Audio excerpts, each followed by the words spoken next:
morning, everyone. So, I'd like to call the Supplemental Retirement Board of Trustees meeting December 1st at 9 a.m. to order. We'll start by asking you to stand and join us for our Pledge of Allegiance. Pledge allegiance to the flag of the United States of America and to the republic for which it stands, one nation under God, indivisible, with liberty and justice for all. I salute the flag of North Carolina and pledge to the old North State love, loyalty, and faith. Thank you all. Now, as we call the meeting to order, just want to welcome everyone to joining us in person and remotely. Happy holidays. During this meeting, there'll be a public comment section for organizations or individuals who address the board later in the agenda. Continuing with the Department of State Treasurer's initiative to increase transparency, we've established a policy to record audio and video of official public meetings like this one and make those available to the public. As you know, any communication on even personal cell phones regarding matters of this meeting that occurred during the meeting are considered to be a public record. I'll ask the secretary to call the roll. Treasurer Falwell. Here. Sabella Thomas. Present. Lorraine Johnson. Present. James Lumsden. Present. Melinda Barron. Here. Nels Roseland. Here. Steve Bean. Steve Bean. Wyndon Hibbler. Present. Steve is here. Okay, and Bob Shea. I think Bob's not going to be able to join us today. Thank you. Mr. Controller, thank you. We're supposed to curtsy or bow or something when you're here now, but anyway. My pleasure, sir. He writes the checks, we clear them, so. A very important person. And thank you. We appreciate the relationship we have with your office. So, members, we have an Ethics Act, identification of conflicts or potential conflicts of interest. You've seen the agenda. Please review the agenda. Does anyone have an actual potential or appearance of a conflict of interest regarding the matters that are before us? Okay. Hearing none, there's a statement of economic interest that are in our at the end of our board book. We include these SEI evaluations for board members and designees because the State Ethics Act requires that any conflicts of interest are identified in these evaluations be recorded in the meeting minutes, and therefore we're doing that today. Back in the housekeeping, without objection, if there's any votes to be had, without objection, anybody who makes a motion or second to the motion will be considered a yes vote for efficiency purposes. At the time this meeting is going on, I'm also constitutionally appointed member of the State Board of Education, which is also meeting right now. So we're going to go through the agenda, and there may be a time when I hand the gavel off to Jeff or someone or Tom. See, I don't arrange these. I sit on 18 different boards. There's 400 board members. Me trying to coordinate their schedules with mine, I think it's impossible. So I just let them set their meetings. I do the best I can. And as Nels knows, we are asked to be in two places at the same time. Yes. So with that, I'll entertain a motion to approve the meeting minutes of August 25th. So moved. Second. Motion is second being made. Any further discussion? Hearing none, the clerk will call the roll. Treasurer Falwell. Aye. Lorraine Johnson. Aye. Melinda Barron. Aye. Nels Roseland. Aye. Steve Bean. Aye. And Wyndon Hibbler. Aye. Thank you all. And we'll now go to our administrative matters and Jeff Hancock. Jeff. Thank you. I just wanted to provide the board with an update on the 403B. With the exception of one participant, which I'll get into a little bit more detail. We have removed all of the assets from the 403B investment program. So I'd like to plant the victory flag on top of the hill and say, for all intents and purposes, we are done. The one individual we have left did not have a beneficiary. And so we needed to provide a 60-day unclaimed property notice to that individual before we're able to actually send the money to the unclaimed property division. So those monies should be out of the plan by January 25th. So we've already provided that notice. And again,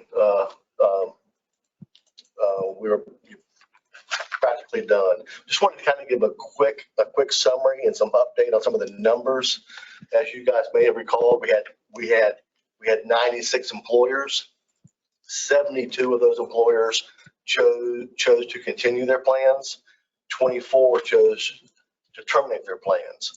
As a result of that, for the 1,545 participants, 844 of those, about 55%, transferred to another institution because their plans were continued, and that was about $21.5 million of the $32 million that we had. About 326 participants opted to roll out or over to another plan, or they were defaulted into an IRA, and that was about $6.5 million.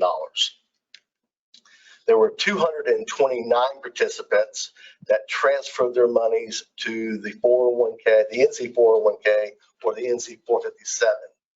And so of all of the people that were eligible to do so, we captured about 90% of those assets, which was about $4.1 million. So we're really, really pleased with that capture rate based on those who were actually eligible to move their monies over. And then lastly, 146 participants took a cash withdrawal, or they had a small enough balance that we were able to cash them out. And that was only $18,000 of the total. As a result of us discontinuing the plan, 2 employers adopted the North Carolina 457 plan. And also as a result, we had 100 new participants adopt the 457 in 2022 as a result of this discontinuance. It was a lot of effort. I would really like to recognize the SRP staff here, Alan, Zor, Reed, Christy, along with our partners at Empower, Matt and Mike and their team, Todd, who was the project manager. It was there's just a lot of moving parts, a lot of hours, a lot of effort, and it was a great project. It ran very, very smoothly, and I don't think we could have done it without the SRP staff and our partners at Empower. So just want to thank you guys for that. And I know during Matt's update, he's going to do a little victory dance. I hope you got that choreographed. But just a really, really great overall effort.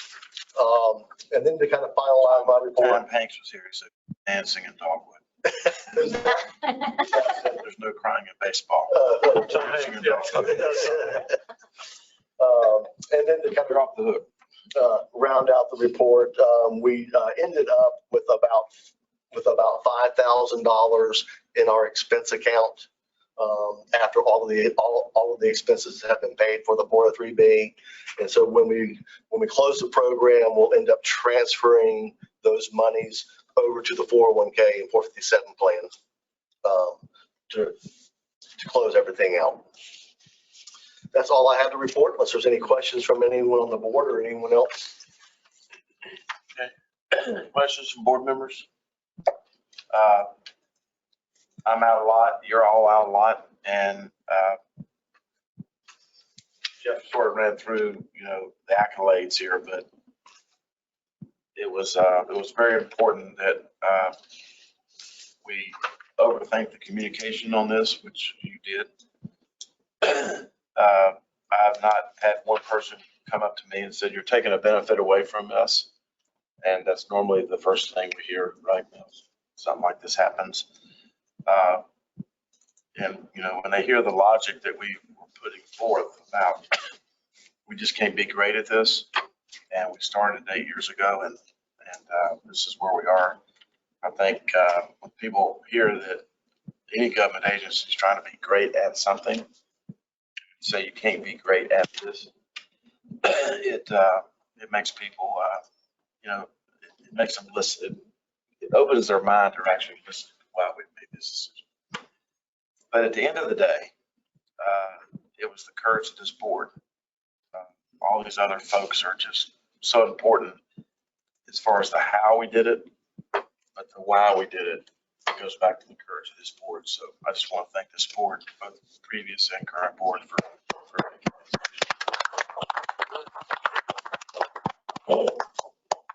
because we are great at 401 and 457, and we're going to be greater. So, part of this is going to be an initiative of trying to close our gap between our elders and our teasers participants. Else, I think, knows this.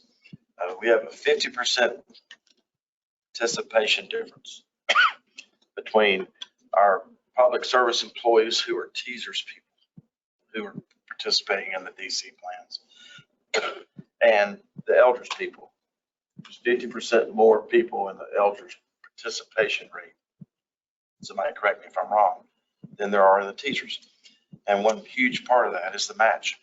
And so I think the initiative that we're going to be working on in the General Assembly is any match, you know, $100 per month, per year, whatever. We think that'll go a long way toward people taking responsibility for their own retirement readiness and close that gap that we know exists. Anything else? That's it for me. I've got a question. One question. Yes, sir. This is Steve Beam. I also commend the staff and all. It sounds like this went very smoothly and was the right decision by far. My question is, did you find out anything in this process that either surprised you or you learned something that you didn't anticipate as you went through and talked to the various people and processed this shutdown? I would say one of the things that we learned and was somewhat of a surprise to me is how many of these school districts didn't even know exactly what they had. When we went to them and made this announcement, it caused a lot of them to take stock of what their plan was actually comprised of. Some of them learned that they had more investment offerings out there than they were even aware of.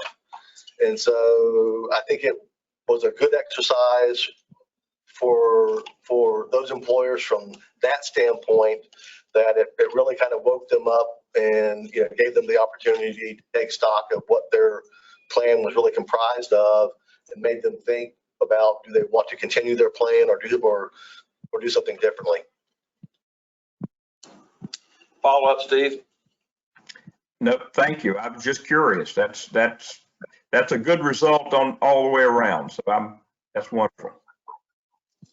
Mr. Treasurer? Yes, sir. If I could, with respect to the new potential match issue that you'd be exploring in the 23 session, effective July 1, there's a new employee retention issue where non-recurring one-time money could be used to retain talented employees. I'm surprised, I've not heard, but some employees may prefer the tax deferred benefit if they got that retention bonus as a match. But if your team's not already looking at that, that'd be something, a policy, I think, worth looking into to improve that participation rate. Yeah, that's a great idea. And it's going to be controversial what I'm getting ready to say. we represent people in this plan that make all kinds of different kinds of money, state and local employees. And my focus is on people that make less than $40,000. And that's why I'm in favor of just a dollar amount, not a percentage. Because a percentage is somebody who makes what I make, it's public record, versus somebody who makes $40,000 a year. It just doesn't seem fair to me. If we're trying to help the people get retirement ready who have the least amount of juice to get retirement ready, then let's help them and not screw around with it. That's how I feel about it. I don't think you could do anything more important for them, period. We will take that suggestion and kind of incorporate it in, and as we talk to the corner offices, the appropriations chairs about this, see where we go, see how we can bring all that together. It's a fantastic idea.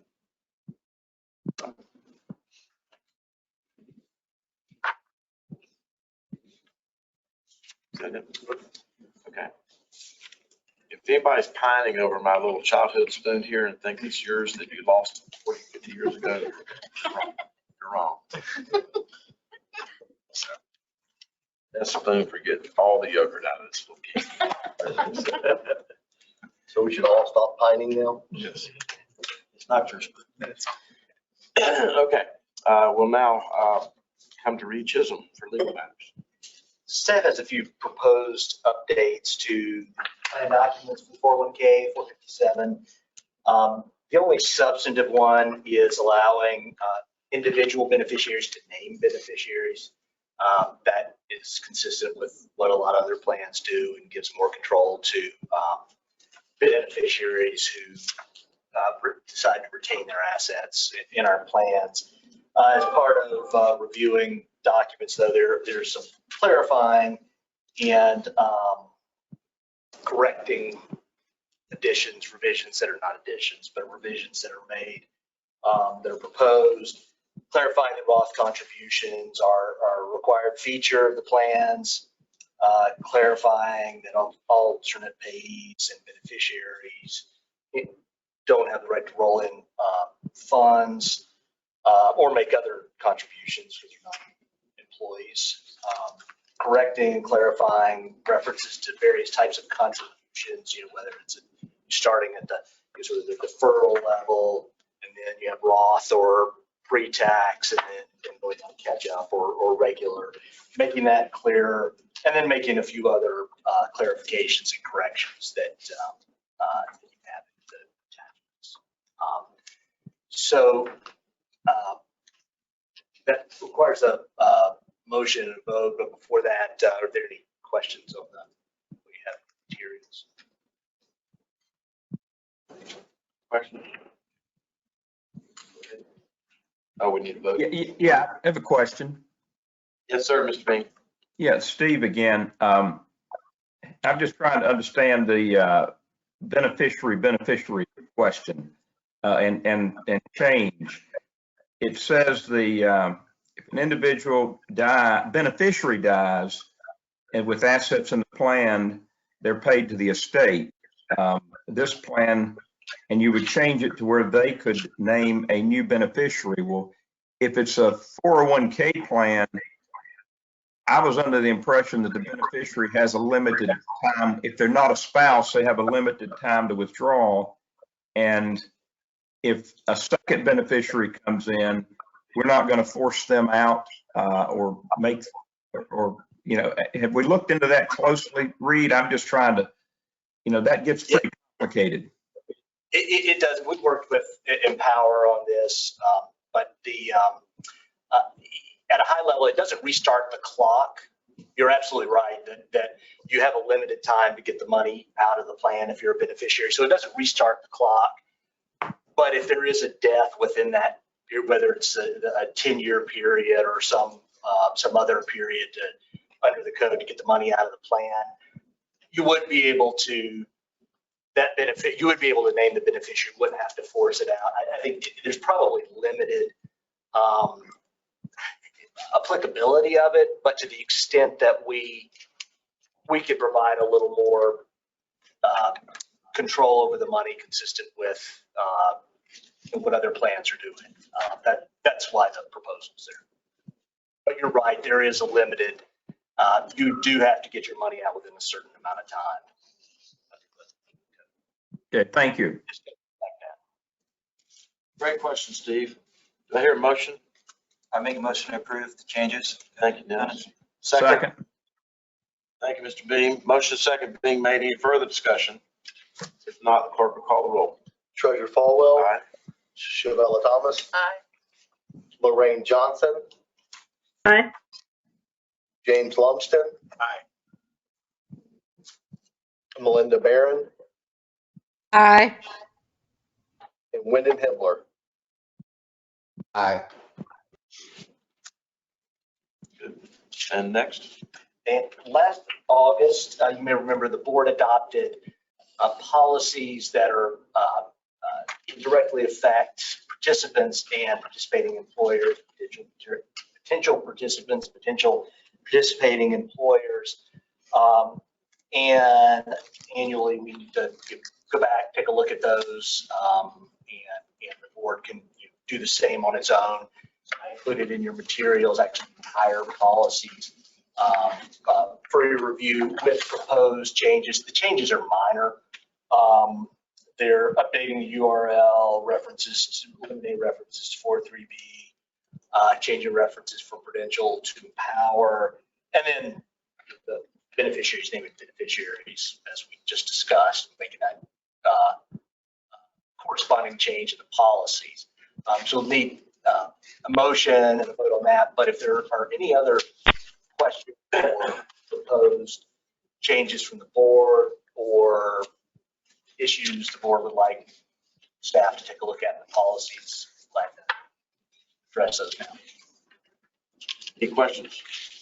Hearing none, entertain a motion to accept Reed's recommendation regarding policies of participants and employees. So moved. Thank you. And second? Second. Thank you very much. Motion. Is that Lorraine?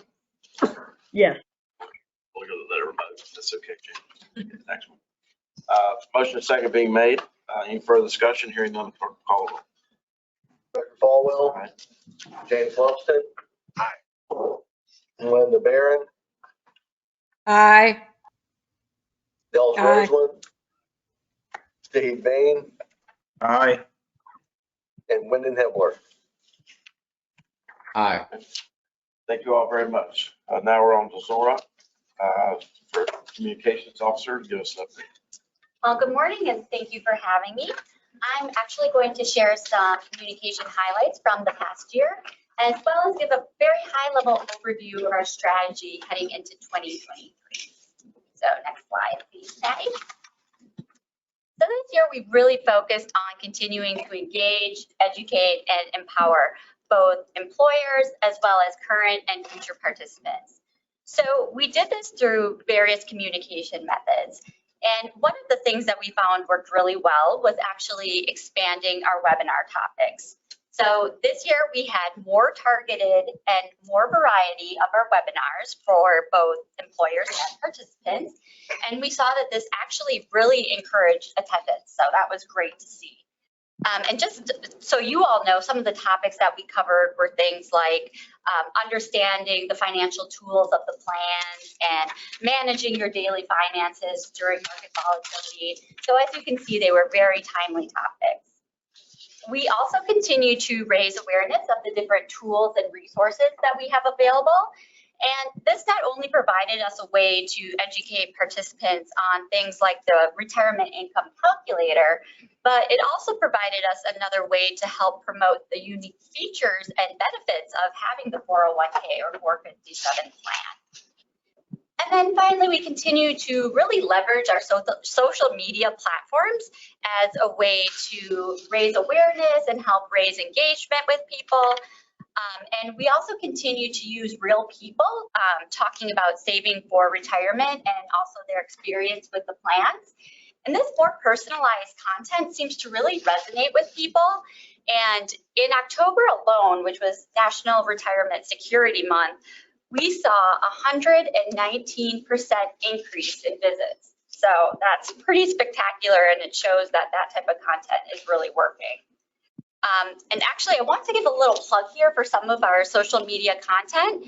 We've actually shared some of the material that we actually put out throughout the year and during National Security Month in the appendix. So if you have a moment, I encourage you all to take a look at that. Next slide, please, Patty. So one of the other things that we found to be very successful is really continuing to tailor our webinars and different communication methods with employers. So for example, you can see here that our employer contribution outreach campaign this year was very successful. And we saw 543 employer contributions, which is a new record high. And then when we look at participants, we continue to educate them through things like our signature newsletter, as well as very targeted campaigns like the Nearing Retirement campaign. And this year, that campaign saw a 90% open rate, which is very consistent with past years. So, you know, we're very happy to see that pretty high rate there. What's the open rate? 98% of people actually opened the emails. So that's pretty spectacular. I've never heard of such. Yeah. It's normally 18 to 24%.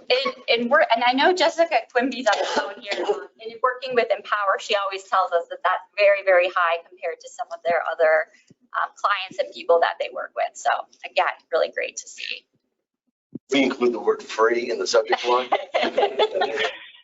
You're aware, secret there. I'm the one. Hey, this is Wyndon. How did you measure that? How was that measured? How did you know that 98% actually opened? Yeah, so Jessica, do you mind jumping in here since you're the one who kind of pulled the metrics for us?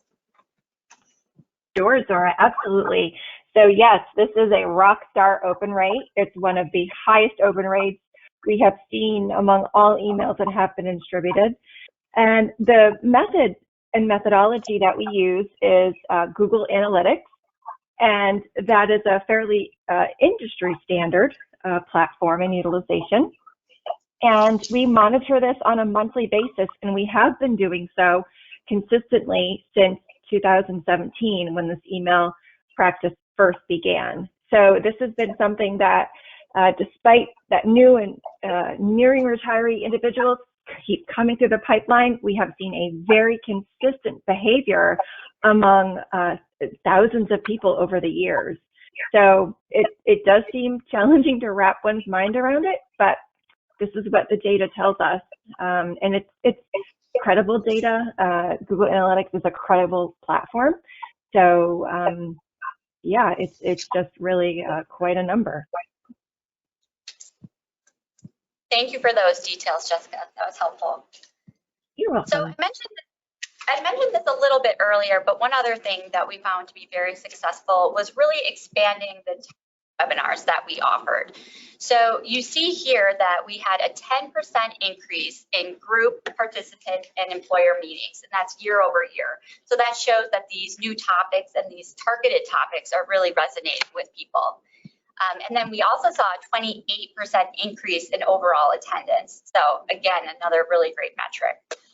And then when we take a step back and we actually look at enrollments, as of the end of September of 2022, we actually saw enrollments increase by 26% year over year. So, you know, that just kind of shows us that these communication methods are working.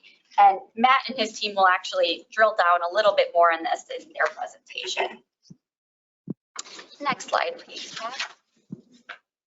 So taking a look at our website metrics over the past year, we really continue to see a steady stream of visitors to our website, and particularly to the enrollment webpage. So I think that also really speaks to how we've seen the enrollment numbers increase. And then when you look at some of the other web pages that are the most frequented, you see things like our tools and resources page, as well as the page where you can contact your retirement education counselor. And this to us shows that people are not only going to the website, but they're actually using the tools that we make available. So that's another really great thing to see. And next slide, please, Patty. So Jeff touched on this a little bit, but of course, the discontinuation of the NC 403B was a very big priority with our communication efforts and really educating employers as well as participants about what's happening. So I would just want to echo his thank you to fellow staff and Empower for all of your collaboration. It wouldn't have been possible without the work of everyone here.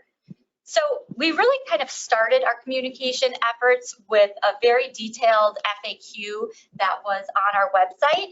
And we tailored this to participants as well as exclusive employers and non-exclusive employers. And then this FAQ, we were able to utilize it in all of our ongoing communication efforts. So we had letters, emails, and webinars. We also consistently had updated website messaging so that when people logged in right away, that was one of the first things that they were made aware of. And then, of course, we continue to have ongoing outreach with our retirement education counselors. So I think that's really another great touch point for both participants and employers. So next slide, please, Patty. So looking forward to 2023, we really want to maximize on the communication methods that we see are working and kind of take them to the next level. And Ted, you could actually move ahead 2 slides here. Perfect, thank you. So we're going to continue to do things like focus on hybrid consultations, as well as those expanded target webinars that we know have been very popular. We're also going to highlight different campaigns that are very focused on things like keeping money in the plan and increasing enrollments. And then lastly, another big initiative for us will be to help prepare employers and participants for the upcoming project migration, platform migration, I should say, that's going to be happening in 2024. So we want to make sure that people are very educated about what's happening before that switch is actually flipped there. So that was quite a bit of information. I know it was also pretty high level, but I will stop here and turn it over to you all to see if you have any questions for me. Questions? Thank you. Very good. Is that it? All right, now we're at item number 7, administrative update. Michael and Matt. You hit the music, please, Patty. No, no, Mike. Good morning. Thank you, Treasurer, board members, staff. Great to be with you this morning. I'm actually joined by Mike, who's also on the line, participating virtually today. Mike, I'll pass things to you maybe to start us off. Thanks, Matt. Can everyone hear me okay? Sir. Yes. All right, great. Yeah, thanks so much for the opportunity to meet with all of you today. Apologize that I'm not there in person. I'm recovering from some foot surgery. So Matt will definitely have to do all the dancing for us today. For our update today, what we'd like to do is make some final comments on the 403B from the update that Jeff provided earlier. Really get into a lot of the work that we're doing with the 18 dedicated counselors, engaging with your participants and employers, and then focus on some of the key metrics, and then provide a update on the migration to Empower's record-keeping platform. So with that, I'll turn it back over to Matt to get us started today. Thanks, Mike. Good morning again. Great to be with you this morning. Really excited to be here to reflect on the third quarter and then also give you kind of a year-to-date update. A lot of successes to celebrate. I did come prepared for my dance, but Treasurer Falwell, I know you said that's not allowed, so my apologies. Just in dog. Just in dog. You do an atrium. Okay. All joking aside, a lot of things to reflect on this year, a lot of positive things. Just to build on Jeff's comments and Zora's comments from a 403B perspective, just really excited where we landed. Thank you again to this board for your support, for your leadership, to staff for partnership, as well as all the folks that were involved in the project team. A lot of great things. Jeff went through a lot of the numbers. Zora shares some updates on numbers. A couple things I'll point out too One of the things Treasurer Foley mentioned was communications. And I think one of the things I'm really excited about was the engagement with the employers. We had 96 employers that we worked with, over 600 conversations. When you look at meetings, interactions, calls, we started this project in January. We had to bring awareness to what was going to change. That was followed by helping them complete forms. And then as we progressed into Q3, actually helping them execute on those decisions. Jeff mentioned of those 72 were deconverting employers. So they chose to keep their program, but they're actually moving the assets to their default vendor. Each of those 72 was a project. So we had project teams for each of the 72 working with those vendors to coordinate the movement of their assets to the default vendor that they chose. So just a tremendous amount of work over the last 4 months to make that happen. One of the other things I think we see success on was what Zola shared, just the volume of communications. Mr. Treasurer, I know you mentioned that. Lots of emails, multiple rounds of webinars, outreach calls, education sessions. So a lot of things I think we're proud of that we accomplished together. And then just to underscore Jeff's comments, one of the numbers I'm really pleased with was 90% retention rate of those that were eligible to move their 403B to the NC 401K or the NC 457. 90% of those folks chose to do so. So just a tremendous success, I think, all around. So thank you again. Thank you to staff again for your partnership, all the folks in the project, and also thank you to the 96 employers. Change is sometimes hard, and there was work that they had to do, so we appreciate their partnership, not just on this effort, but all the things they do for the program year in and year out. So thank you again. Steve, I think, asked a question earlier. One thing I did want to share, one of the things that we saw that we were pleased with was, I know Jeff mentioned 2 employers adopted the NC 457 because of this project.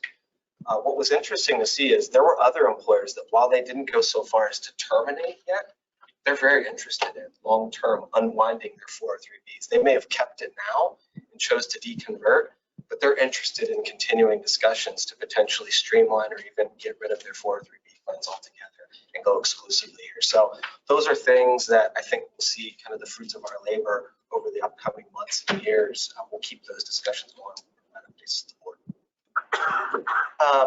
While we were working on this discontinuation effort, we were also managing through the ramp up for National Save Month. And I know Zora shared some updates there. Just a tremendous success in the month of October. This is a campaign we've continued to build on year over year.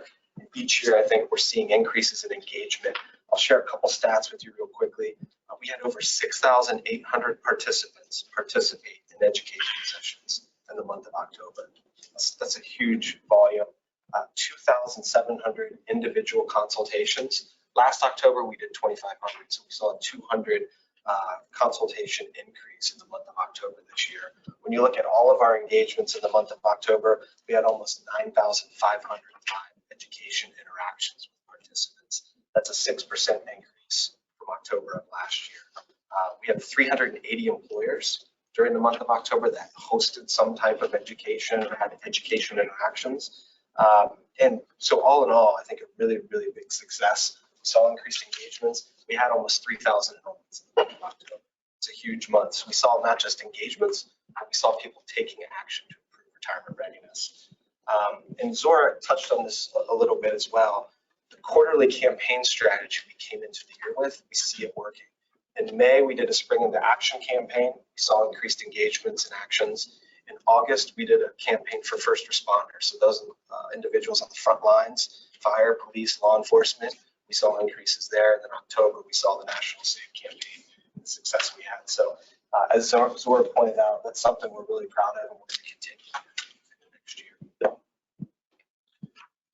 I will draw your attention briefly, the few minutes I have, to page 50 in the materials. Page 50, you'll see a summary of our year-to-date education engagement through the end of the third quarter. Top of the page, you'll see a breakdown of the third quarter specifically. So you can see July, August, September, and each of our different meeting interaction types. The bottom of the page, you'll see a roll-up of each quarter, first quarter, second quarter, third quarter, and then a year-to-date summary. I'm going to draw your attention to that bottom right box on page 50, the year-to-date summary. So group meetings were 12% higher, 1,377 group meetings year-to-date. Group meeting attendees, 32,200. That's a 28% increase. We've had 10% increase in individual one-on-ones and a 17% increase in our employer meetings year to date. When you look at our total meeting attendees, 51,719. That's a 21% increase for where we were this time last year. One of the other interesting things we're seeing too is we're getting back out in the field more. We're still doing virtual meetings. We're at about an 80-20 split. About 80% of our interactions are virtual, and about 20% are on site. We've been slowly getting back out more and more. What we're really seeing is an interest in the benefits of both a virtual interaction model and an on-site interaction model, what we call hybrid. So our hybrid model, I think it's working. I think people have embraced it. We have some employers that periodically need us on site, but they really like the efficiency and the value that comes from doing virtual interactions as well, specifically individual consultations. So as we move into 23, I would expect we're going to be out in the field a little more, but we'll still be seeing kind of this hybrid model and learning and evolving that as we go along. So really good interactions this year, as you can see from those metrics on page 50. If we jump to page 51, we're also seeing really good actions by employers. Page 51 gives you the enrollment actions. You can see the rolling 4-quarter summary there. And then Q1, Q2, Q3 for this year. When you add up those quarters, we've had 19,655 enrollments this year. And Zora mentioned the stat earlier, that's a 26% increase year over year. If you also look at October, the data I shared there, almost 3,000 enrollments. The trend line we're seeing right now is last year we had 23,100 enrollments at the end of the year for all of 2021. This year, I would expect us to surpass that. And last year was a record-breaking year. So we're on track to be higher than we were last year, which is really exciting to see. Not just people interacting and engaging, but actually taking action to improve. 52 through 56 gives you a summary of the employer actions. I won't go through all the details there, but I will point out a couple of key stats. As you flip through there, we've had 20 employers add a plan this year. So they've added a supplemental plan to their offering. We've had 25 employers add or enhance an employer contribution program. So they may have added a match program or increased their match that they already had. And we saw 30 employers that have either added contribution accelerator or moved from dollar-based contributions to percentage-based contributions. So by the end of the year, I think we'll be over 100 employers that have taken some form of action with the plans that they're offering. So really good engagements, really good education interactions, but we're also seeing the most important things, really good actions on the part of employees as well as the employers. One of the final things I wanted to share too, and I've provided updates on this to the board in prior meetings, a really critical focus for us are those that are approaching retirement, are at retirement, or in retirement. We do a lot to support that specific group in that segment. We're hosting monthly webinars. We are doing local and regional events. We're going to association conferences, which we do quite regularly. We have various marketing campaigns, communication campaigns, and we are doing courtesy outreach calls every month. Since we started doing those calls in the middle of 2020, we've done over 7,900 retiree courtesy calls. This year alone, we've had 2,800 calls that we've made to those that are at retirement. They're just entering retirement. The importance of that is we want to make sure they know they can stay in the plan, that we're here to support them, not just at this moment, but throughout retirement. We receive a lot of positive feedback. And when we look at the stats and the interactions we've had with those folks, we see noticeable differences in those folks staying in the plan when you go out 6 months, 12 months, 24 months. So really critical that we continue that. That's something we want to keep focusing on next year.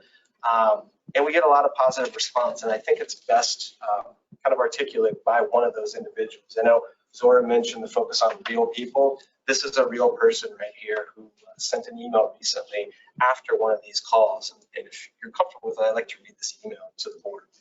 This was sent to Tammy Uzel, who's one of our counselors who lives in the Greensboro area. Tammy, I must first start off and thank you for the phone call congratulating me on my retirement. It was very personal and a very nice feeling for someone to actually take the time to reach out like that. Secondly, I want to tell you I've been your biggest cheerleader within the county, all from attending several of the informational sessions that you have taught.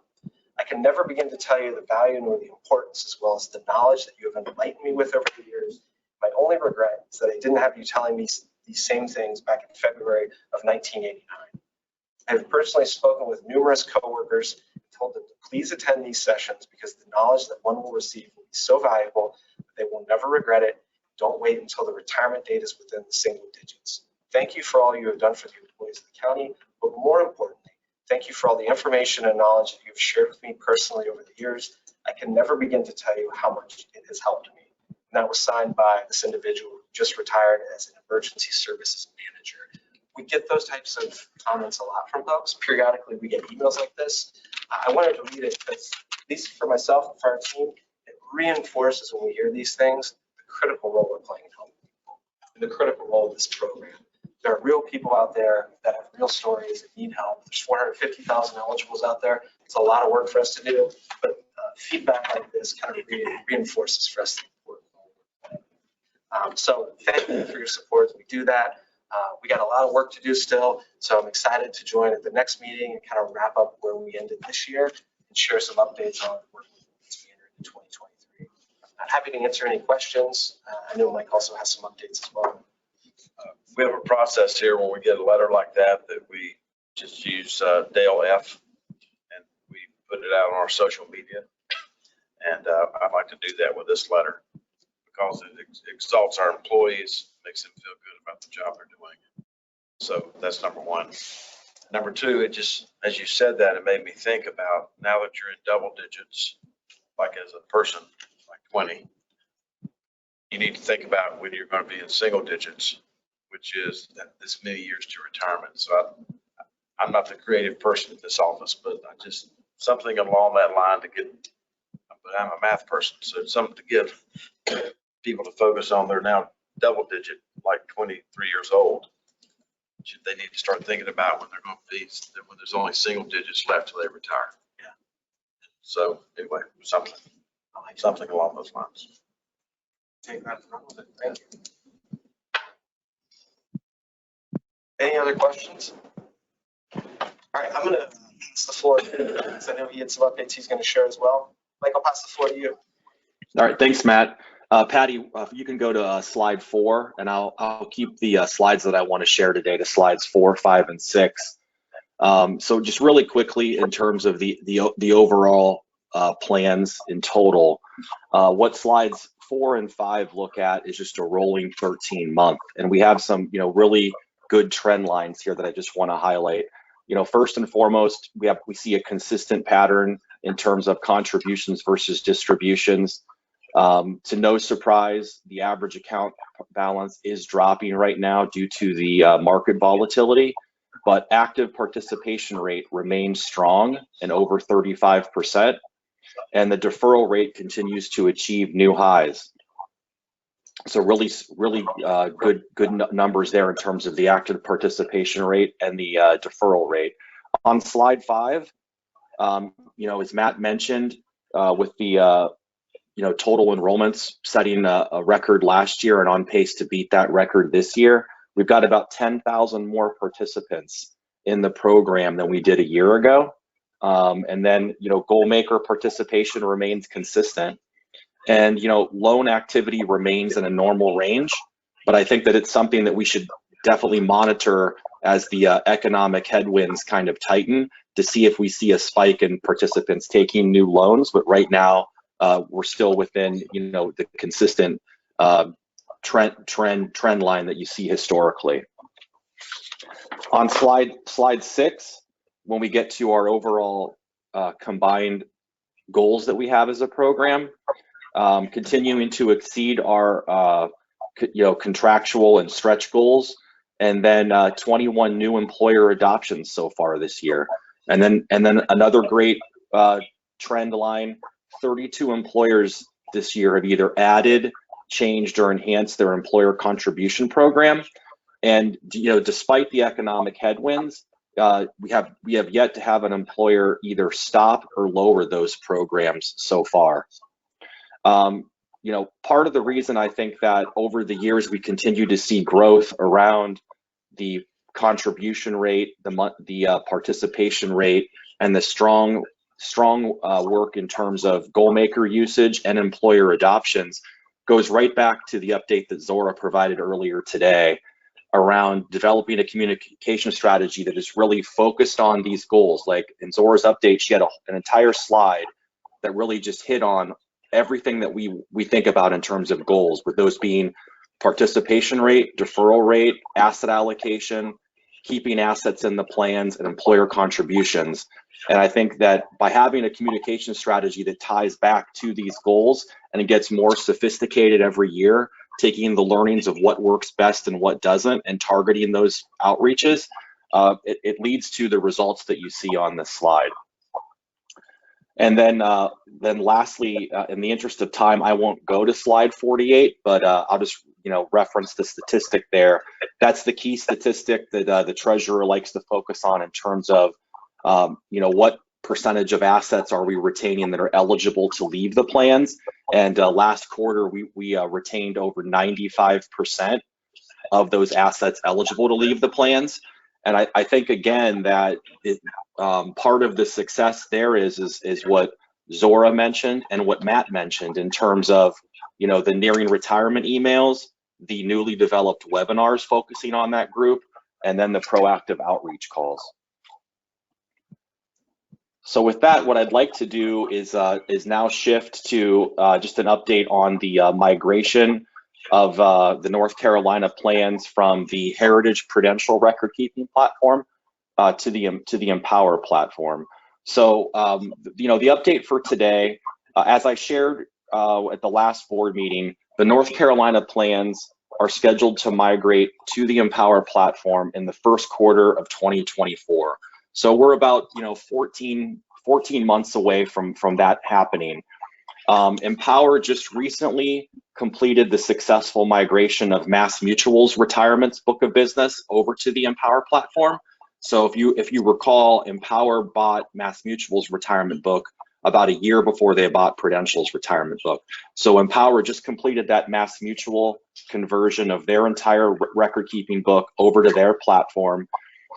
So as we sit here today, a lot of analysis and work has already been completed and is in flight to prepare for the migration of Prudential's book of business over to Empower. So over the next few months, we're going to be working on really focusing on some of the new features and products and processes that are going to be updated in terms of how we prepare for that migration. So really a heavy focus on like payroll, operational, the administrative processes, and then building a project plan to really then work with all of your sub-plan employers and then your participants to get them ready for that change. So, in terms of what that project plan looks like, sometime in first quarter of next year, we'll be able to sit down with Jeff and his team and really start sharing the information in terms of, what that project plan looks like, with the goal then of really formally kicking off that project in the second quarter of next year.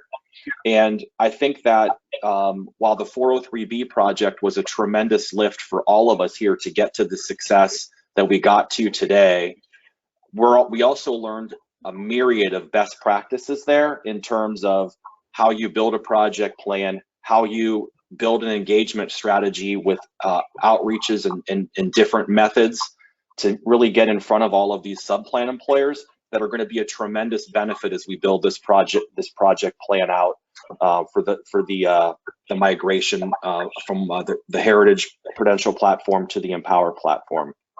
So much more to share, I expect, at the next board meeting, but just wanted to provide that high-level update for you today.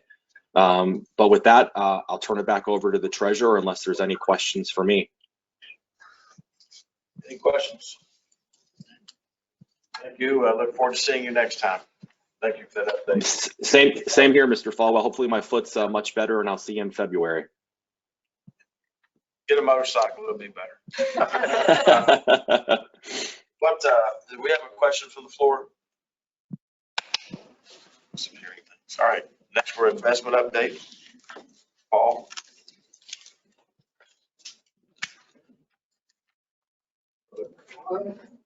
Good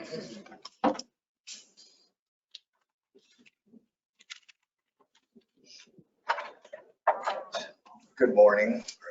Good morning, Mr. Treasurer, board, and staff members. We could start off really for the Galliard update on page 2. Some highlights that occurred since last quarter. This was listed last quarter, but I have some more to add. So we celebrated our 1-year anniversary with Allspring, which Galliard is a wholly owned subsidiary of, on November 1st.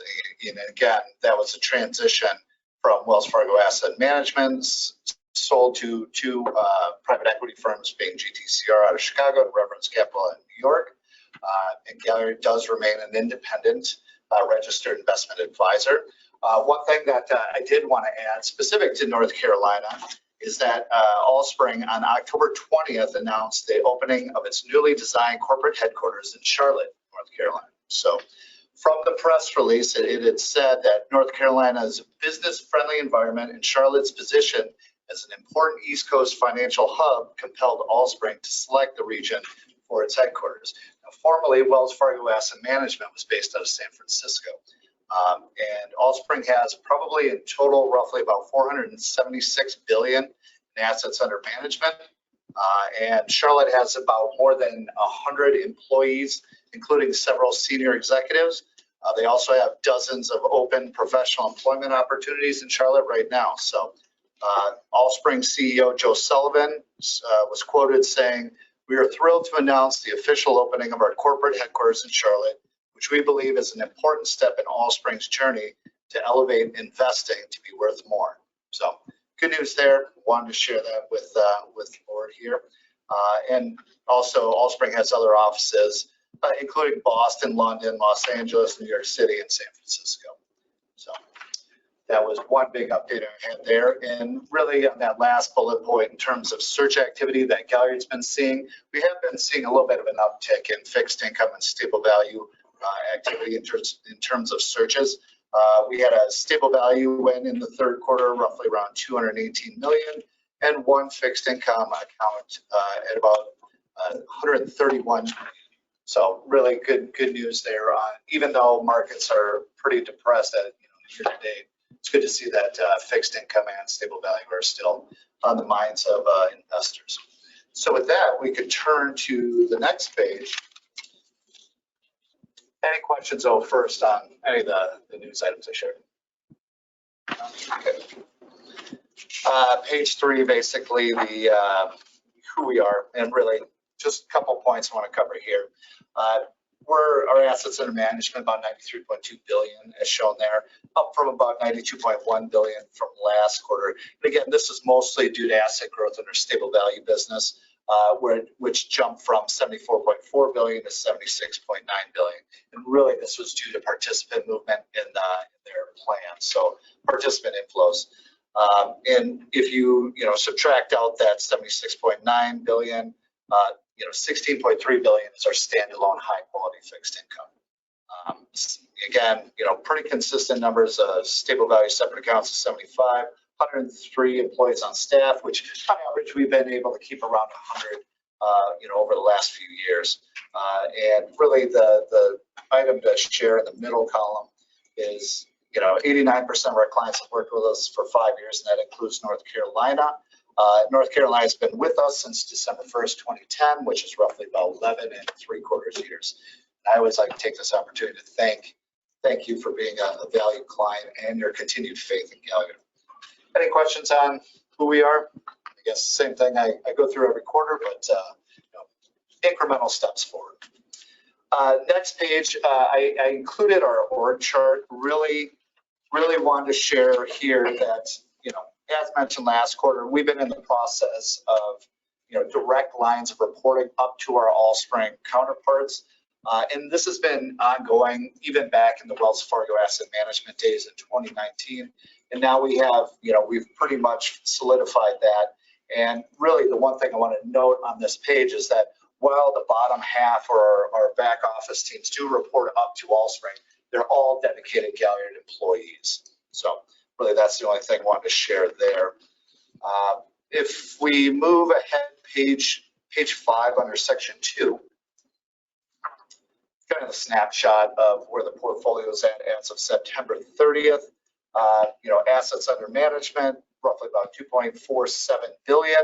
That's, pretty flat from last quarter, up about 10.1 million. And if we look at what broke down that 10.1 million, 1.9 million came from participant outflows, which really is de minimis, and 12.1 million came from interest earnings. If we look at the characteristics down in the lower left-hand corner of the page, average quality book value, those are the wrappers, the insurance companies. Their weighted average quality still at A+ over last quarter. Market value of the underlying securities still strong at AA. Number of contract issuers or the wrap providers, same at 5. We did see the net blended yield or crediting rate, and this is the yield for participants. Net of fees move up from 1.75 to 1.94, and that had been at roughly at 1.65% over the 3 quarters previous. And what we see is really driving that is that number right below it. That's the yield to maturity moving up from 3.68 to 4.92%. And, I like to take a look at what are comparable metrics for that. And one of them is, what are 91-day T-bills doing? As of September 30th, those were roughly about 3.33%. And the 3-year constant maturity treasury, which is the benchmark we use to compare the fund to, that's about 4.25% as of September 30th. So again, really these increases are due to the Fed raising rates on the short end of the yield curve on the Fed funds rate. And that's expected probably to increase some more this year and probably in the next year. But, that's to be seen what the Fed decides to do. And really the market to book ratio, it did dip. It did dip from 95.1 to 92. And really, again, solely due to the Fed raising rates and not an issue of credit deterioration, which we did see in the great financial crisis of 07, 08.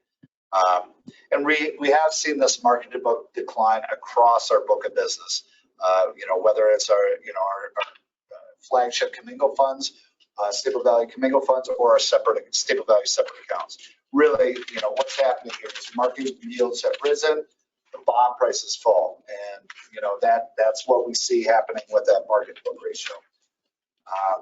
As mentioned last quarter, rather than the stable value fund recognizing these market losses of the underlying fixed income funds immediately, the stable value investment wrap contracts are provided by the insurance companies. They're designed to amortize these declines in market value, really protect investors from that volatility that a bond fund might experience, really due to the changes in interest rates or other factors.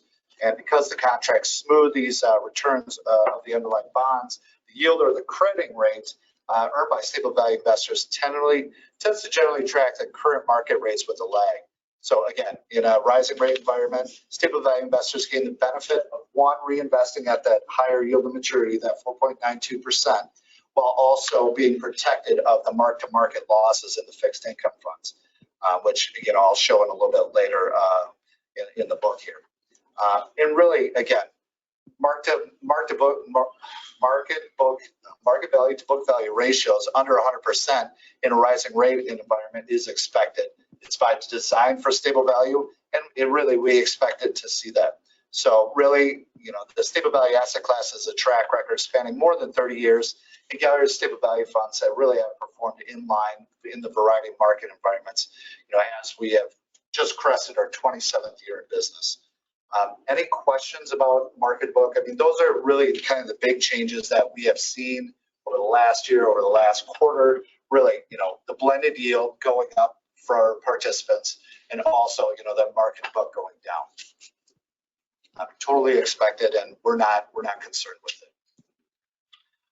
If no questions, really, the columns on the right see is pretty steadily, gradually increase in assets under management for North Carolina. But really, portfolio distribution below really shows that we're invested fully in the market, as you do see that liquidity buffer really at roughly about 2%.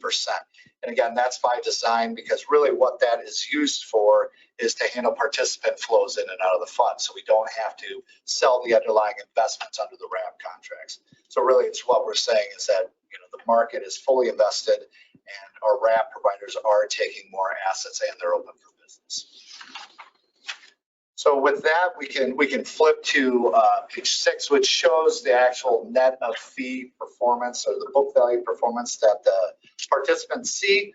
And again, so we have seen over the 3-month, year-to-date, 1-year period underperformance against that 3-year constant maturity benchmark. And again, this is totally expected, as I mentioned, because the stable value fund does react with a lag to raising interest rates, whereas that 3-year CMT immediately reacts to it. And again, that has to do with the book value smoothing of returns over time. And more importantly, instead of looking, at the short-term results, we like to tend to look at the longer-term results that reflect full interest rate market cycles. And we've seen some, added alpha or excess returns for participants net of fees of 97, 59, 82, and 107 basis points over the 3, 5, 10, and since inception, which roughly is 11 3/4 years. So very strong relative long-term performance. And again, that's what we would expect to see. And again, what we've seen in the short term here really is a reflection of the Fed, raising the rates on the short part of the interest rate curve. Any questions on performance? Yeah, just a quick question. How much of the tracking year is due to that 2% liquidity? Is that very, very small? So I mean, it would be 2% of the portfolio.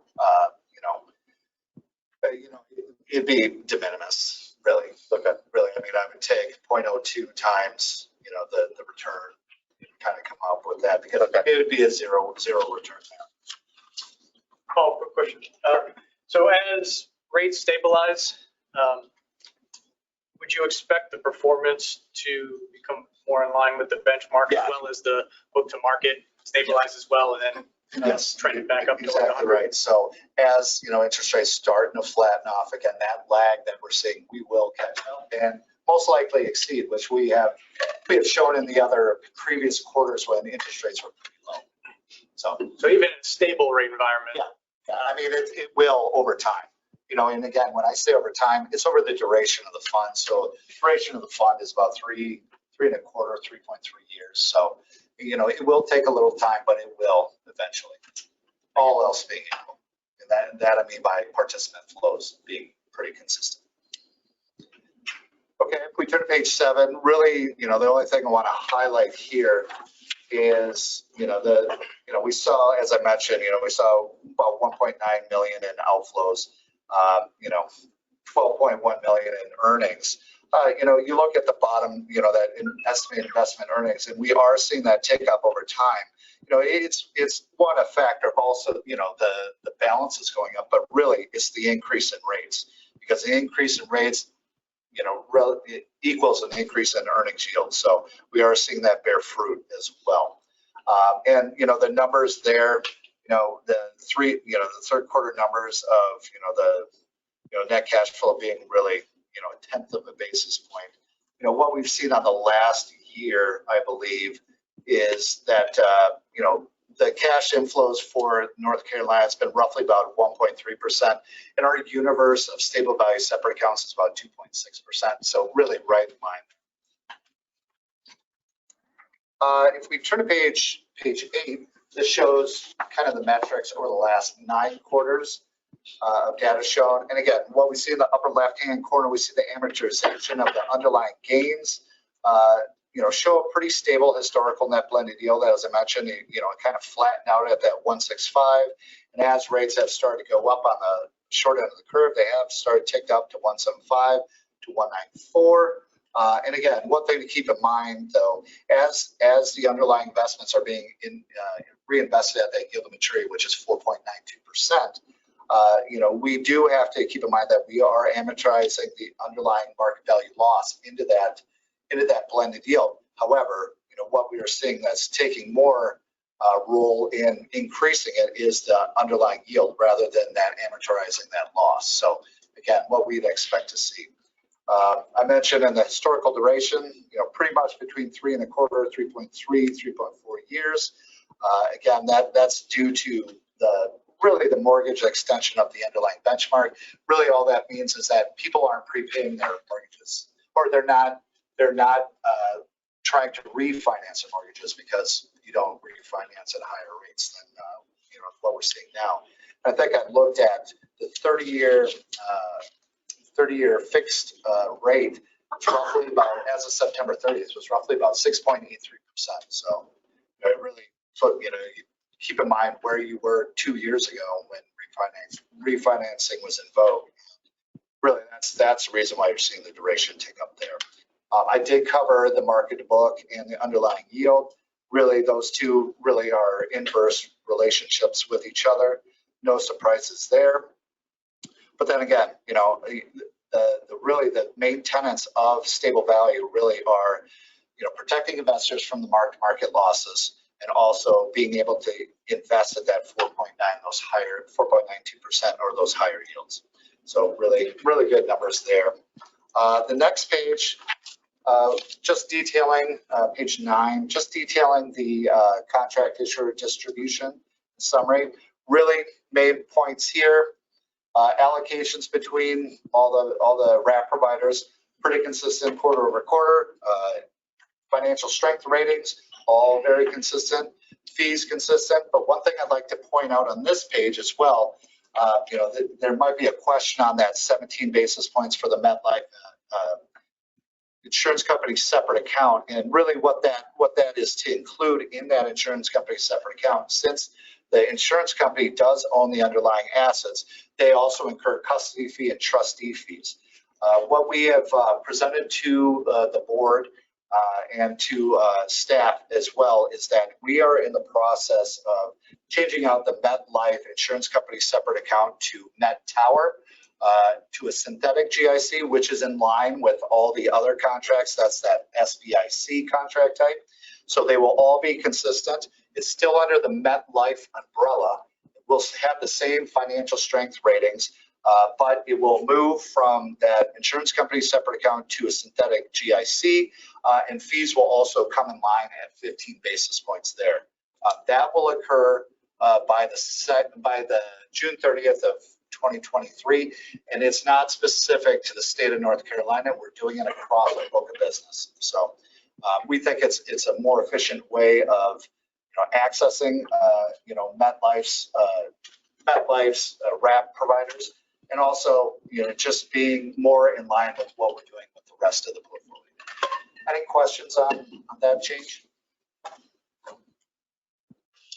Okay. So if we flip ahead we could just turn to page 13. I just want to go through expenses here.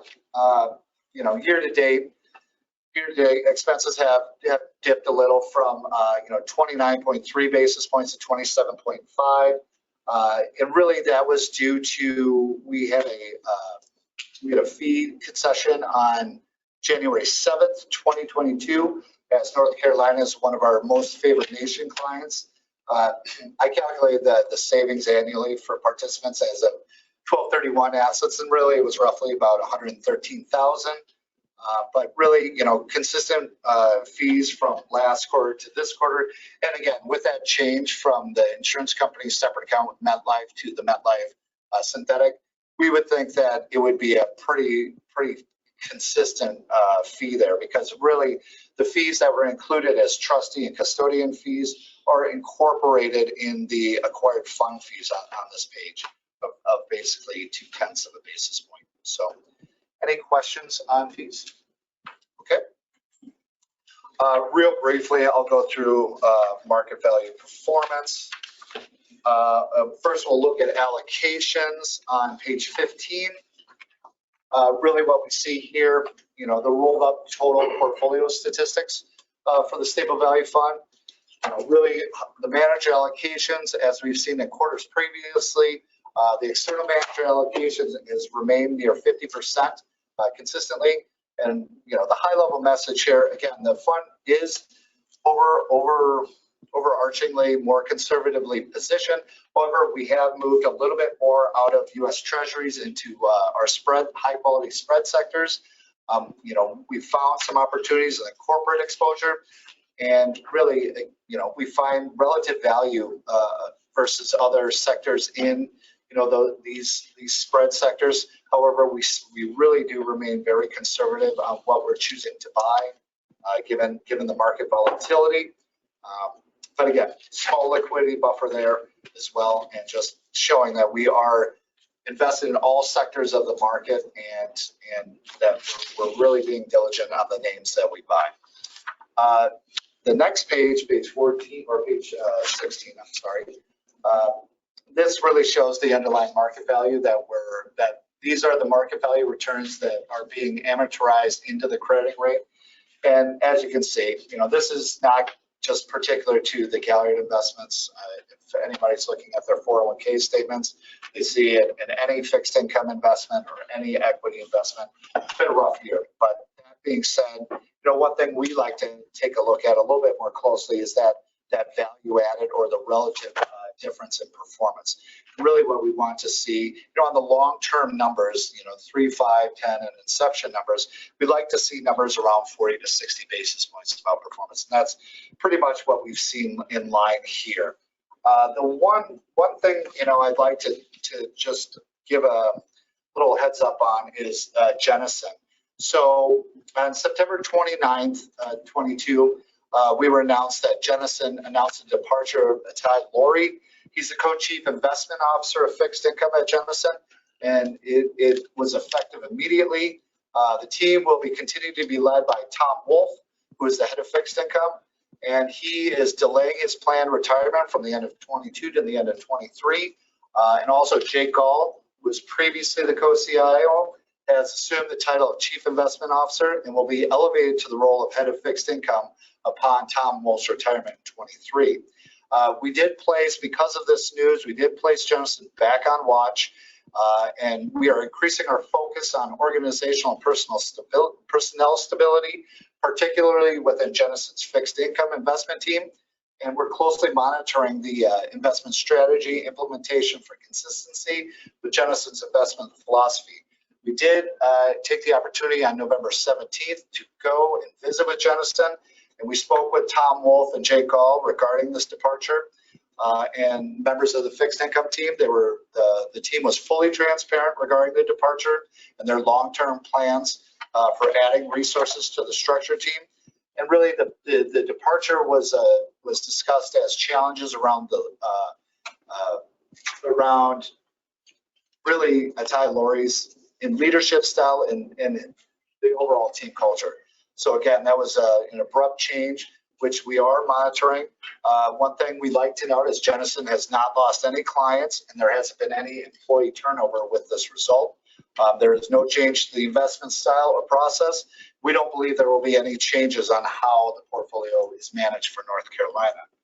Again, Jennison remains on Galliard's list of recommended managers, and we will closely monitor them and keep clients aware of any changes. So any questions on Jennison? Okay, well, that's all I had, unless there are any additional questions.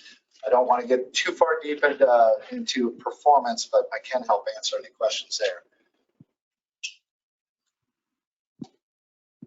Okay, well, thank you very much and appreciate your time. And again, happy to see Allspring make their headquarters in Charlotte. It's a nice place to visit as well that I'm looking forward to going and see. Thank you. Thank you. We're now here from Elizabeth and Weston.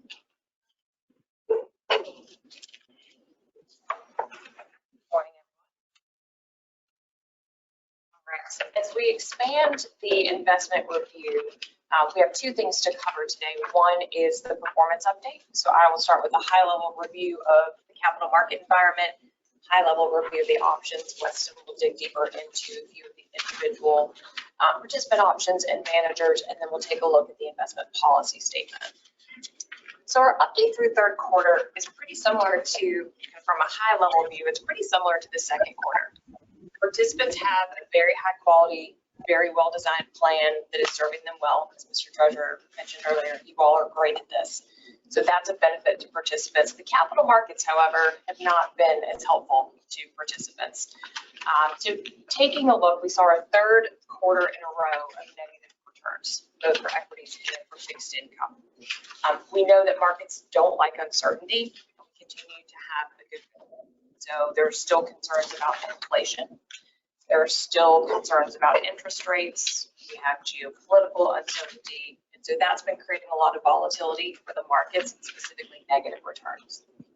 Looking at equities, we did see a stronger start to the beginning of the third quarter. We saw a little bit of a rally. There was perception that inflation might be stabilizing. People relaxed a little bit, so we saw a little bit of a rally. During that time, though, the stocks that performed the best were stocks that didn't have earnings. So the less profitable, lower quality companies are the ones that popped.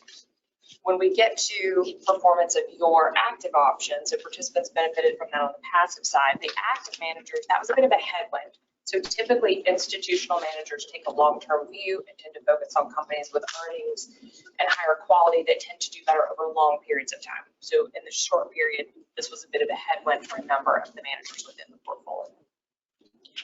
More specifically within U.S. equities, we saw negative returns, so down broadly about 4.5% for the quarter.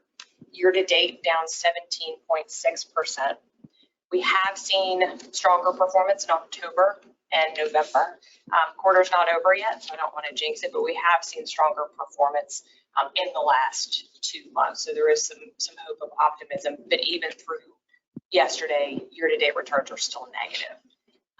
In the third quarter too, the negative performance was pretty broad, so all but 2 sectors generated negative returns. So again, just kind of continuing that theme of there really is nowhere to hide in this kind of an environment. And sorry, I forgot to get page numbers here. So if we go forward to maybe 2 or 3 pages, yeah, so those were the numbers I just mentioned for US. And if we go forward 1 more page, similar thing for international equity markets. So they are seeing concerns about inflation, concerns about global slowdown. We also have some changes in leadership around Europe. There's concerns about Chinese growth with lockdowns. So we saw similarly negative returns there for the quarter and for the year. And then we'll wrap up with fixed income on the next page. Here, the Fed has increased rates 6 times this year. 2 of those happened in the third quarter. So we saw 2 75 basis point increases, so 1.5. We also saw the yield curve invert. So typically we expect that longer dated treasuries will have a higher yield. What we saw was the 2-year was actually higher than the 10-year. So a bit of a reversal there. With rising rates, again, not very many places to hide within the fixed income market. So treasuries on a relative basis were the better performer. Anything with the spread relative to treasury struggled a bit. So think credit, think mortgages, other treasuries during this period. Most, again, over long periods of time, those are typically sectors that outperform. So most managers overweight credit, mortgages, asset-backed, et cetera, typically underweight treasuries. So that was a bit of a headwind in the short term as well for fixed income. Everyone thoroughly depressed by the absolute numbers. So if we can move ahead 2 pages. Perfect. So this gives us a sense of how participants are allocating capital. So again, I mentioned the positive is that participants do have a high quality plan. So they have a choice between active and passive options. And then also they have Goalmaker to help make those choices for them. Within that space, you'll see here, we did see from a balance perspective, we did not surprisingly see declines. So we saw net outflows and net returns. So balance, the overall plan combined balances went from 13.7 billion to 13.0, sorry. So we did see those drops there. Looking at the performance on the next page, these are the high level options. So this is what participants see. And again, Weston will give us some color on what's happening underneath these options with the individual managers that make up the multi-manager options, but starting with the passive options at the top. This one's pretty easy. All of your managers are tracking their respective indices. That's what we want them to do, is charge a low fee and match and replicate the index. All are doing that effectively. Within the active tier 2 options on the bottom of the page, stable value, we've heard a lot about that, continues to do well. And there's a recommendation regarding their watch list status coming up too, but continue to see good performance, absolute and relative, from stable value. Fixed income, bit of a reversal. And I mentioned this last quarter too. So what was working really well in 2021 has shifted a little bit. So the fixed income option had pretty consistently outperformed the aggregate until this year. So as we've seen treasuries outperform, as we've seen credit and mortgages underperform, that's been a bit of a headwind for the active managers. So for the quarter and year to date, the option is a bit behind its benchmark, still strong over 3 and 5 year longer term periods. We also saw reversals with large cap US equity and international equity. Those had pretty consistently outperformed. The key driver there for that reversal and the challenges versus the benchmark is the shift from growth to value.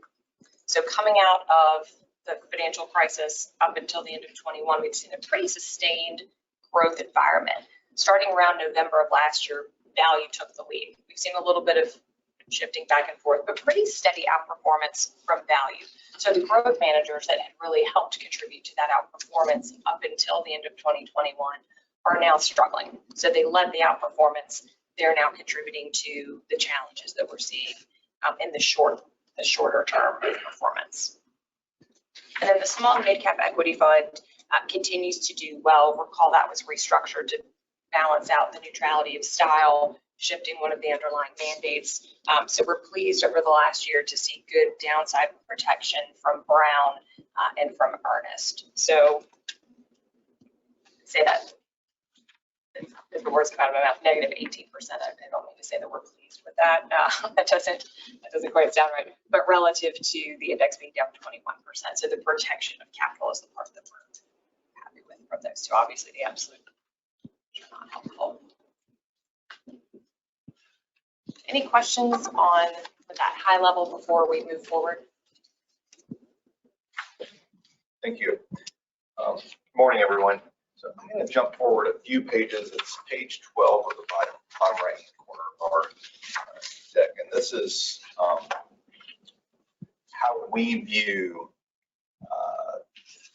call it a stoplight, or what is the condensed summary of not just performance, but what is our overall opinion of the managers? And maybe just to step back a little bit, is Elizabeth and I prepare for all these meetings. What we like to ask ourselves is, all right, what are the most important things facing you all today as we meet as a board? What are the most important things that you need to focus your time and attention on? And if we were sitting on your side of the table, what would we want the consultants coming in and talking about, knowing what we know about investments? So really, as we think about that theme and what is important to you all today, it's really patience. And there are some managers that we are concerned about. I would like to reassure the board that Callan is working with staff to make sure that, to the extent that there are any needed immediate changes, that we are prepared to make those in a very on a condensed time frame. But really, as we look at the relative performance, as we look at the challenge absolute results, what we're coming in and saying to you today is most important is really patience. And so this summary gives an overview of all right, what has changed, and then does Callan still have a high degree of conviction in the managers? So if we could just touch on a couple of the managers that I'll point out is some things may be obvious, some things may not be obvious, but just you'll see Hotchkiss and Wiley there, that they're more deep value manager. Their results are in line with expectations. Good kind of reading across the board. Going down to Macquarie, performance is in line with expectations, and actually they performed very well in the near-term time frame, particularly the year to date.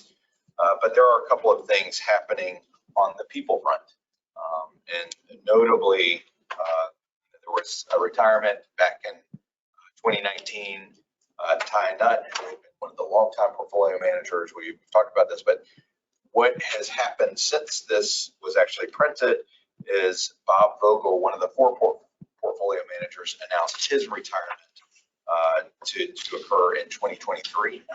So that's just something that we're paying attention to. We have them marked as cautionary here, largely because of some of those people changes, but it doesn't change our overall opinion of the firm or of the strategy, but it's something that we're paying attention to. Elizabeth highlighted large cap growth is a very difficult space, and I'll spend a little bit of time on these managers.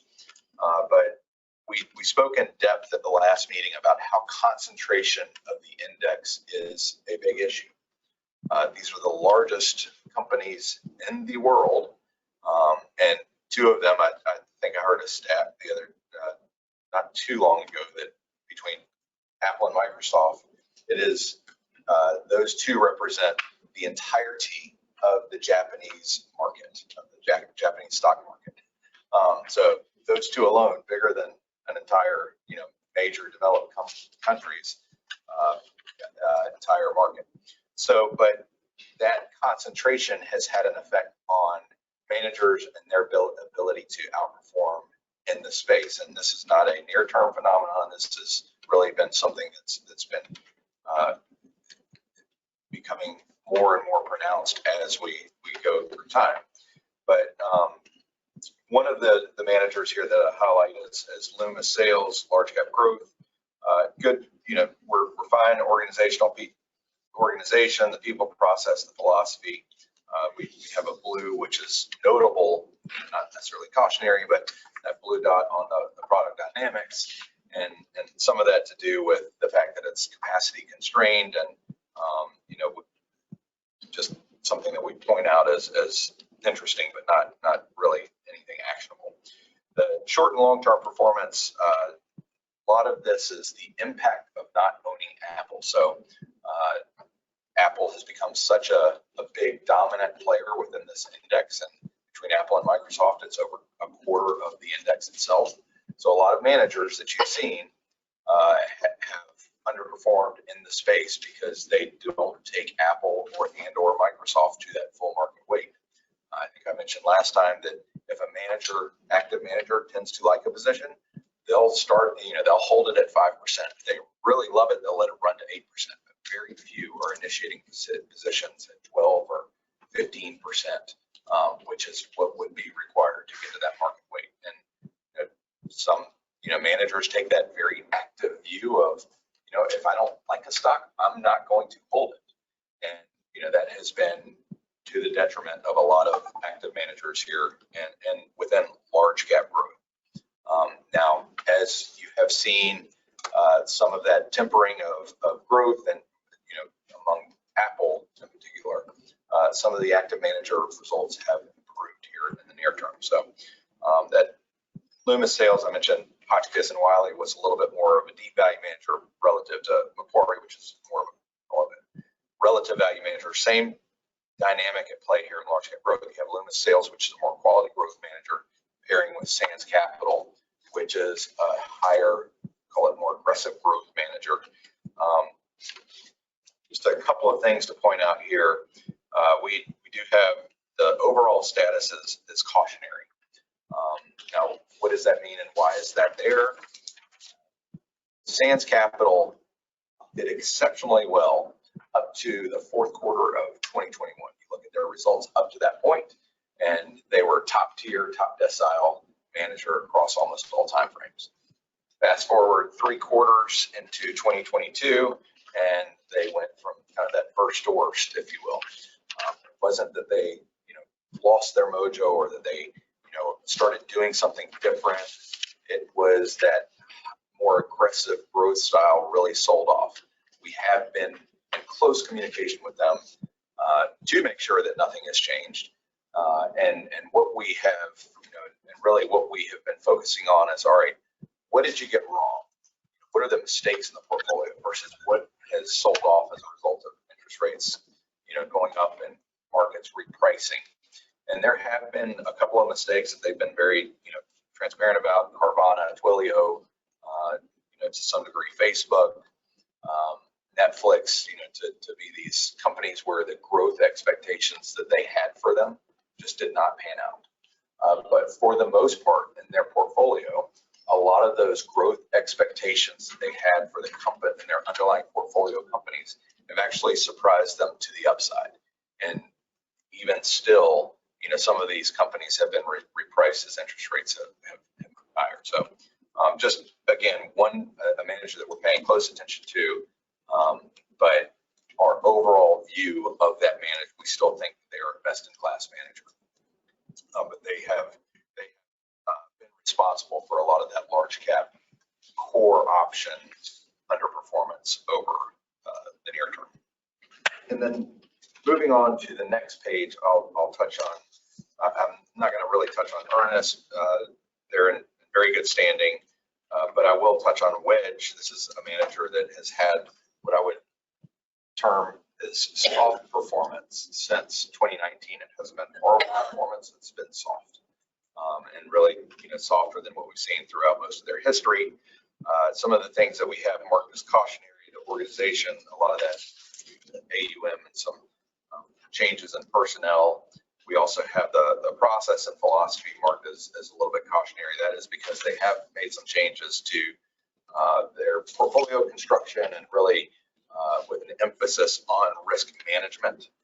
They have upgraded the quality of the portfolio, and so those changes, we're just going to have to wait and see how they work out over time and as to whether or not it yields benefit for you all here.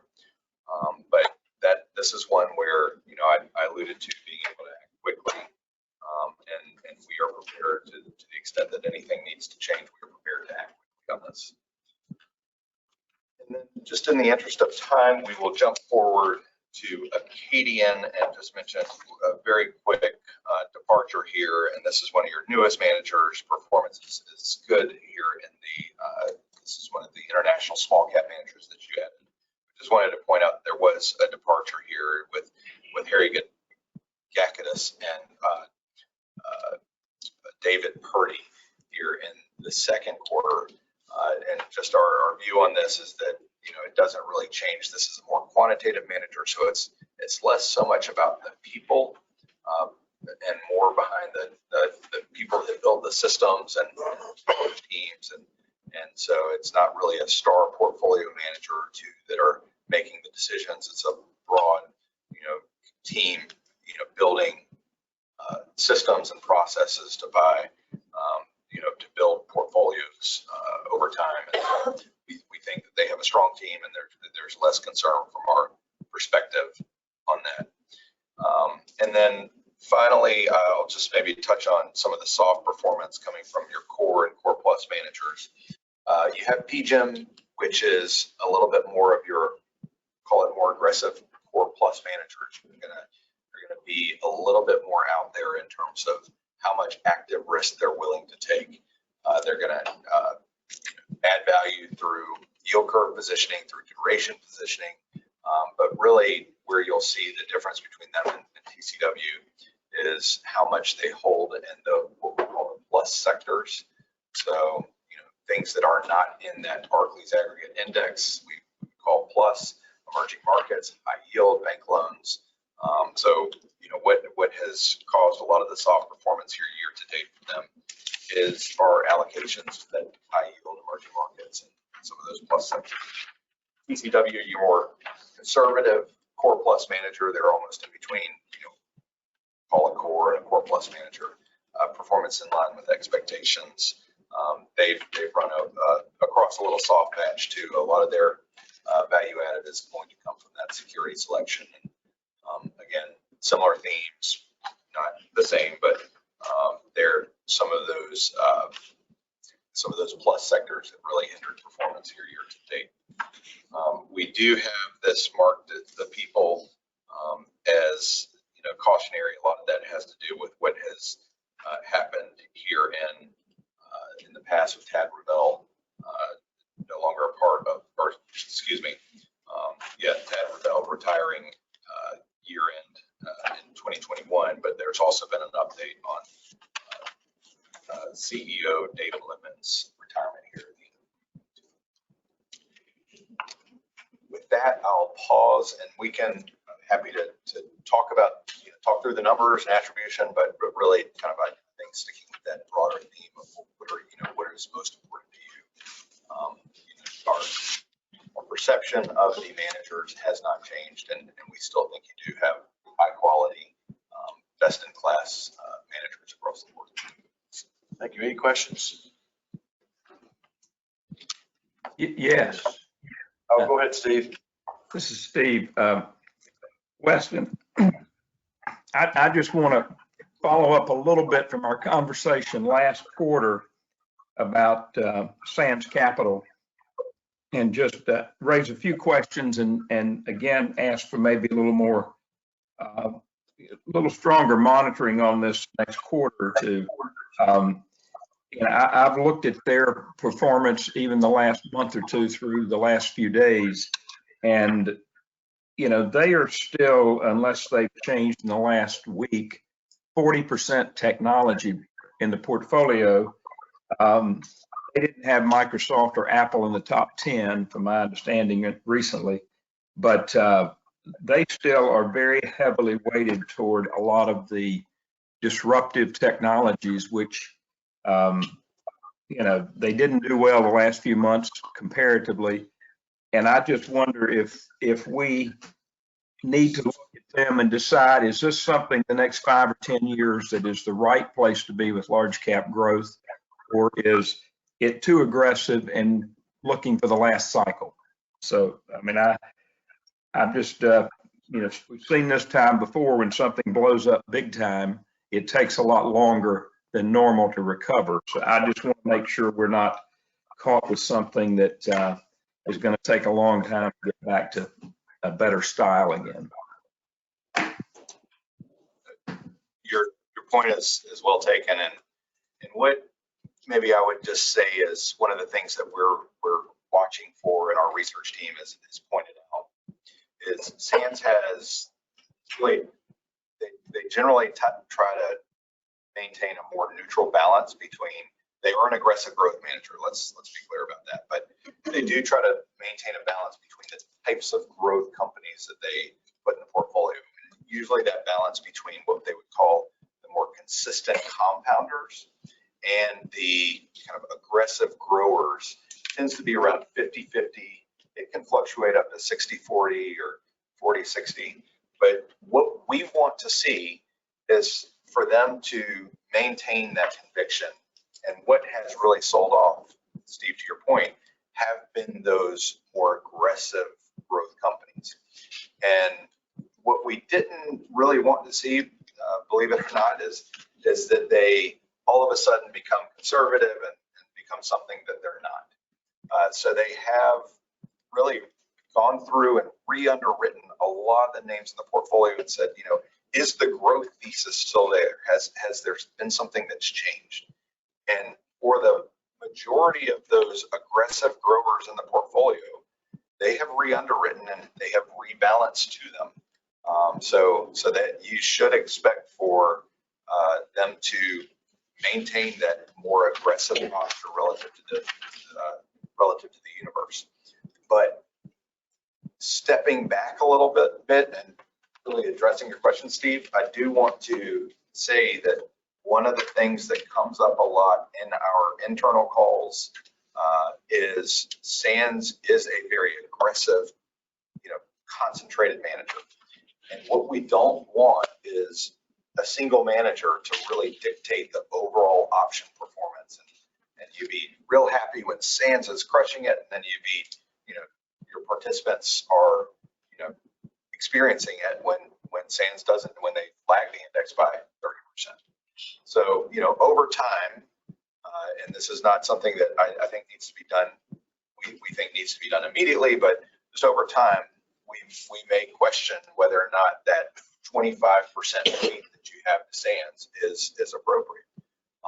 And what we have seen others that have Sands as part of a multi-manager white label option like you do, is they might not get that full, 0.25% or half of the growth mandate. So just maybe something to consider and something that we will address with you all over time. But I think that is, you bring up a good point, Steve, and that is something that we are paying attention to. Follow up, Steve? No, not at the moment. Thank you. Stay on, Steve. Thank you. Any other comments or questions from the board? Are y'all morphing into the investment recommendations, or is that? IPS is counting. Yeah, these just technical changes? Yes, we'll talk through the investment policy statement changes, and this, we're happy to keep this brief, but I will start on the very last page, second to last page, page 36 of the policy statement. And this highlights, this is, I think, a neat feature that your policy statement has that not everyone has, but it keeps a record of the changes over time so that as you think of this being your playbook for new board members, staff, or whoever comes on and wants to understand and digest, like, well, what have we talked about throughout time? What changes have we made throughout time? It actually does a really good job of capturing those changes. What I would maybe capture here is what we're proposing for the changes to the policy statement is, there are a couple of things. Is, we annually update this. We annually look at it and say, all right, what did we miss maybe from last year? What did we not get? Or a lot of the changes are, just correcting some grammar and spelling and whatnot. But the bigger, more substantive changes are, to the fixed income fund. We felt like it was missing kind of this notion of income being an important source of where managers derive their return. The majority of fixed income returns are what we would call carry, or that income component. So that was just one of the things that this looked at. Right, what is the role of fixed income? It is actually to provide income. And then, there's also a part within the policy statement that talks about, all right, what are everybody's roles and responsibility? What are the staff's roles, the board's role, the consultant's role? And so just a couple of things that were added were, monitoring and looking at the suitability of the glide path, as well as doing what we do every quarter, which is talking about stable value and stable values results, and including those in our comments. And just to clarify, we are already doing those. We just wanted to reflect it within the IPS, but it doesn't change our role. These are. So it's not change order. It's not something that's going to require additional money from the contract. All these are technical standard operating procedures that just need to be put in black and white. Right. You've seen the glide path suitability from us already. So these are things that are in the contract, but not reflected in the IPS. So we're just adding in there. No charges. Staff's recommending this. Yes. Any comments about that? Well, first, let me get a motion in a second to open up discussion about these changes. Do I hear a motion in a second? I'll make a motion. There's one other thing that I just want to make sure is noted about the watch list and what it requires to take somebody off. yeah, so that was added as well. So I just want to make sure that folks understand that we just clarified that the board has to vote to remove a manager from the watch list. So Steve, thank you for your motion. But if we approve this, does this put more legal responsibility on you? No, sir. Okay. Steve, I think I heard you make a motion. I did. Second. I'll second. Thank you, James. Motion second being made. Any further discussion about staff and Callan's recommendation regarding this? Hearing none, the clerk will call the roll. Treasurer Falwell. Aye. Shavella Thomas. Aye.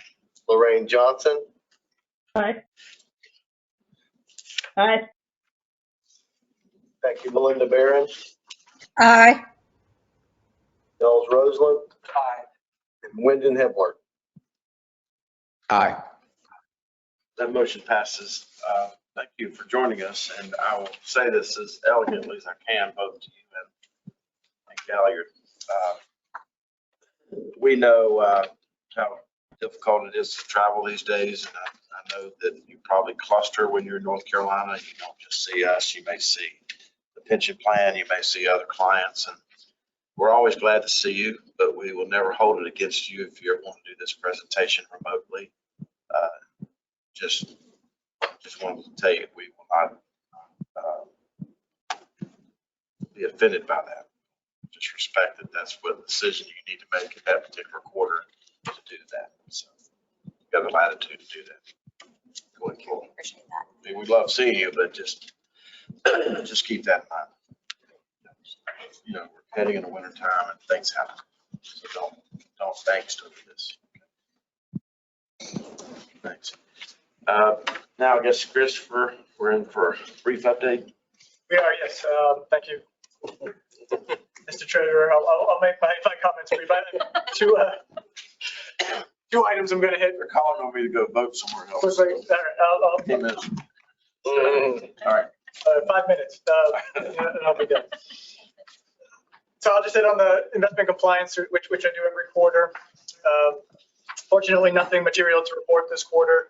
Regarding our divestment policies, we continue to not hold any of the prohibited holdings that were are part of our policies for the divestment. In terms of the executive order regarding Chinese military companies, we continue to monitor that and do not hold any of those holdings as well. And staff continues daily monitoring of the investment manager guidelines and no material issues to report for Q3. So if there are no questions there, I'm certainly happy to go into why we have these policies or what if folks are interested. But if there's no questions on the compliance, I will move to the last item, which is the recommendation to remove Galliard from the watch list. This was mentioned briefly last quarter by Callan, and we formalized it and wrote it up in a memo that's in your materials as well. So just a quick reminder. So Galliard, the board voted to place Galliard on the watch list in June of 2019 due to personnel turnover of several senior staff, including two of the firm's founding partners. And then subsequently in 2021, Wells Fargo Asset Management was acquired by two private equity firms, rebranding the entity Allspring Global Investments, which we've heard about. Since then, staff and Callan have monitored Galliard closely since all of these organizational changes have taken place. What we've seen is that they have experienced low staff turnover throughout these changes. They've stabilized the firm's succession plans, recently naming Mike Norman as the sole president of Galliard. They continue to have a deep bench of seasoned investment professionals and continue to have a consistent, repeatable investment process. And the Stable Value Fund as a whole, which you saw earlier from Paul, has continued to perform in line with expectations, and the performance versus peers remains very strong. For all these reasons, given their stability, leadership, and their consistency in investment process, both staff and Callan recommend removing them from the watch list. Thank you very much. That's great. So that needs to. Yeah. Motion to accept staff recommendation to remove Galliard. So moved. Second. Second. Thanks, Steve. Second. Any further discussion? Hearing none, clerk will call roll. Treasurer Falwell. Aye. Lorraine Johnson. Aye. James Lumsden. Aye. Melinda Barron. Aye. Charles Roseland. Aye. Wyndon Hibbler. Aye. Okay. Thank you. And just to add to what Christopher said, because we get a lot of stimulation about this topic because of other pension plans and 401 to 457 plans. We have, A, don't have ESG policies. B, we have not invested in crypto. C, we've not invested in Bitcoin or SPACs. Be a little bit humorous for a moment. We do own a portion of SPACs now. Blackstone bought that as their private equity group. We have that, but we do not have SPACs. So I actually had a reporter ask me if we invested in Spanx, and I said, actually, we have. But he was obviously not knowing what he was talking about. He wasn't talking about that type of attire. He was talking about Spanx. So anyway, that's great news. With that, we'll go to, anybody sign up for meeting open to the public? I want to thank Patty and everybody for what they've done to make this jump up on the table today. I want to thank all the board members. I want to thank the staff for having a big goal and a short deadline as far as the implementation of the 403B, and all of you deserve credit for that. And I'd like to close our meeting today in honor of what I call the missing place setting. As we go through the holiday season, this is the place at the table where someone used to always sit who's no longer with us. And just to remind folks that we've had a lot of these this year in our 401 pension 457 plans. People have lost their lives either in the line of duty or through other means. And so just to remind everybody that as we go through this holiday season, that people pass away twice. Once when their spirit leaves heavenly earth, and the second time is when the last living person remembers who they were or brings up their name. So even though there's no one sitting at that place at the table, let's all have the courage to remember them this holiday season and talk about it in a good way. So we'll go around the horn, starting with the phone, see if anybody has any questions or comments.